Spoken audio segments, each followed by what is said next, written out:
Dear Professor Lipstadt, I write to you because I am worried and confused. I hope you don't mind this intrusion, but after studying with you these past few years, I feel that you are the person to whom I should turn. Over the last few months, I've had a number of extended conversations about antisemitism with classmates, most of whom are not Jews. I have asked them to speak freely, and they have.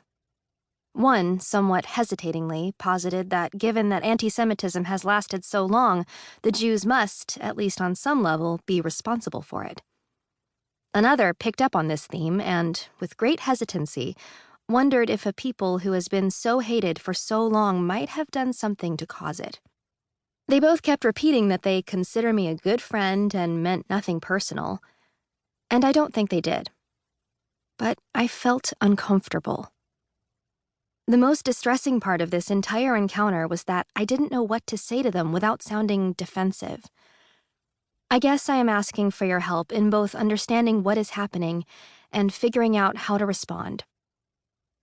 They did listen soberly as I told them that Jews must take precautions in Brussels, Paris, and a myriad of other cities. I explained how, on a trip to Europe some years ago, I visited Jewish sites without a second thought. In contrast, this summer I shall join a small group of Jewish students for a tour of major European sites. One member of our group wears a kippah, and without even our asking, he assured us that he would wear a baseball cap during the trip. The other guys, in a show of solidarity, agreed to wear caps as well. I promised not to take along my backpack that has the name of my Jewish youth group emblazoned on it. The fact that outward manifestations of Jewishness have become something one has to keep under wraps in many places in the Western world is both troubling and puzzling to me. I have no reason to fear for my physical safety here on campus. I feel comfortable as a Jew, except maybe when Israel is the topic of discussion. But this encounter with my friends has left me feeling confused and, I admit, a bit insecure. I'm not sure exactly what I'm asking you to tell me, but I thought that after 3 years of classes and conversations with you, I would ask for your help in making sense of all this. Yours, Abigail. Dear Deborah, it was good to see you, however briefly, on campus. You were correct in your observation that I didn't seem to be quite my usual self. Though my semester has been productive, I've been in a funk as I've continued to ponder the ever-increasing divisiveness in the United States and throughout so much of the world.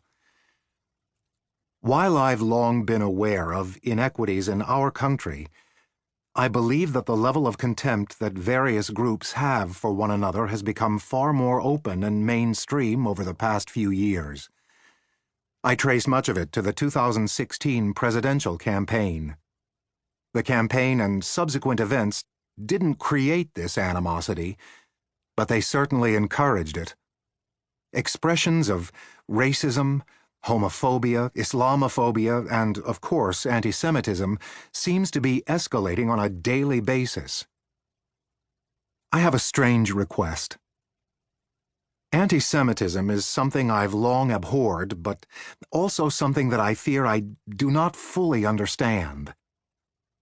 I know there is much on your plate, but if you would be willing to help me try to comprehend it, I would be very grateful. Yours, Joe. Dear Joe and Abigail. Joe, meet Abigail Ross, a rising senior who has been one of my students for the past few years. She has taken a number of courses relating to different aspects of the Holocaust. Abigail, meet Joe Wilson, a professor at the law school who teaches about law and religion. Joe and I have been in frequent conversation about prejudice and hatred.